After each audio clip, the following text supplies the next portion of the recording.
The Audacious Hypocrisy of Mark Villar. From DPWH Secretary to Senate Corruption Investigator. You turn on the Senate hearing and see Mark Villar sitting there, acting like an investigator.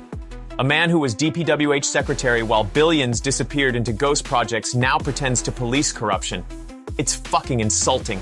It makes my blood boil. It's hypocrisy so brazen you almost choke on your coffee. The foundations of a tainted legacy. Mark Villar's appointment to DPWH in 2016 wasn't merit. It was dynasty. His family empire in real estate stood to gain from every road alignment and project approval. His father, Manny, had already written the playbook with the C5 extension mess. The Senate found that Manny Villar manipulated the road's alignment so it curved around Villar-owned properties instead of taking the direct route. This decision allegedly brought P6.22 billion in benefits to family corporations like Adelpha Properties, Golden Haven Memorial Park, and Azalea Real Estate Corporation. Roads were literally bent to protect profit. Despite this, accountability never came. Manny and his allies boycotted Senate sessions until the report recommending censure collapsed. Mark inherited more than wealth. He inherited the system of impunity, the ghost projects of his tenure. From 2016 to 2021, Mark Villar presided over a DPWH that turned into a goldmine for repeat funding in ghost projects.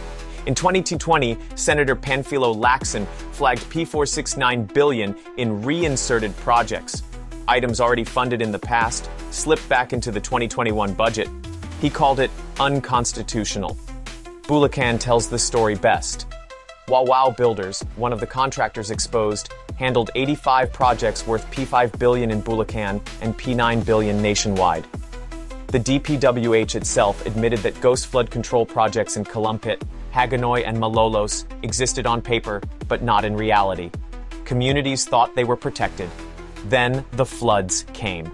During investigations, Senator Jingoy Estrada revealed that of the top 15 flood control contractors, only 7 even bothered to show up at hearings.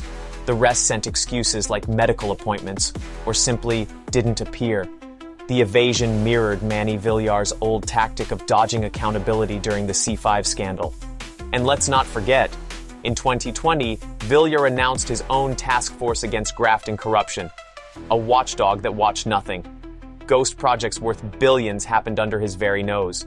He either turned a blind eye or was part of it. Either way, he has no right to sit in judgment now. The Theater of Senate Investigation. Fast forward to August 19th, 2025.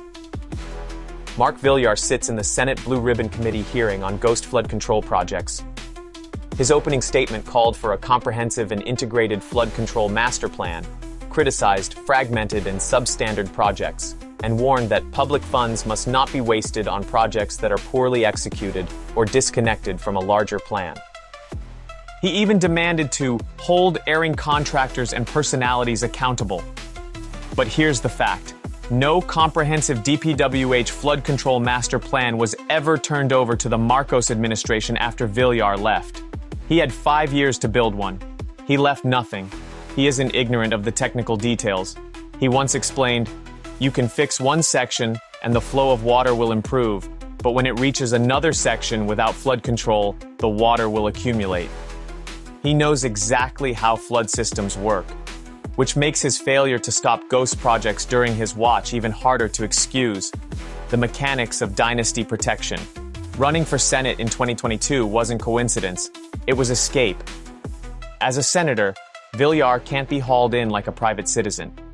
He sits on the investigating side of the table instead of the one facing charges. And the dynasty is everywhere. His mother, Cynthia. His sister, Camille. 3 Villars in the Senate. Enough to twist the story and protect their own.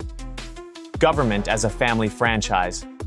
The institutional corruption of selective justice. This isn't just about Villar.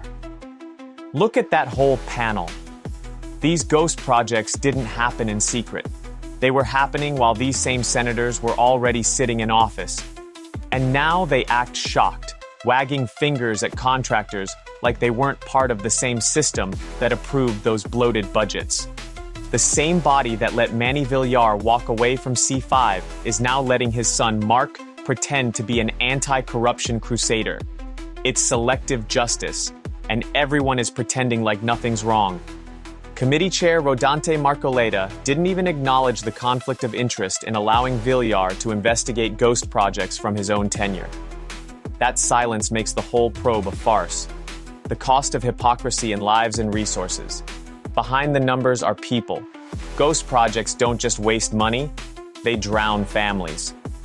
Recent floods affected nearly 3 million families, claimed 37 lives, and caused $16.51 billion in infrastructure damage. Some of those families believed they were safe because a project had already been funded. Then the water came and nothing stood in the way. That $469 billion in repeat funding could have built schools, hospitals, working flood barriers. Instead, it padded pockets. Communities stayed vulnerable. Ghost projects aren't abstract, they kill. The damage isn't only immediate. Corruption on this scale poisons development for years. Investors lose confidence, costs rise, oversight thickens. Every honest project is slowed down because of the mess Villar left behind. The broader pattern of elite impunity. This is the Villar pattern. Manny walked away from C5 richer than ever, eventually crowned the country's wealthiest man. Mark walked away from DPWH into the Senate. No shame, no pause, just another office to hold. They don't answer to anyone.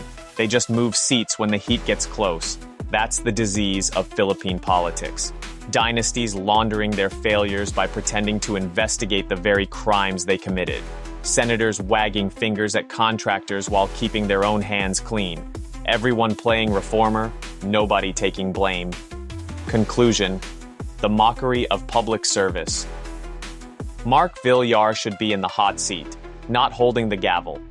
He should be grilled about ghost projects, not lecturing about them. Communities died in floods his department was supposed to prevent. Billions vanished while he signed budgets. Now he calls for accountability. And this Senate nods along as if the problem is outside the room. Every single one of them knows the truth.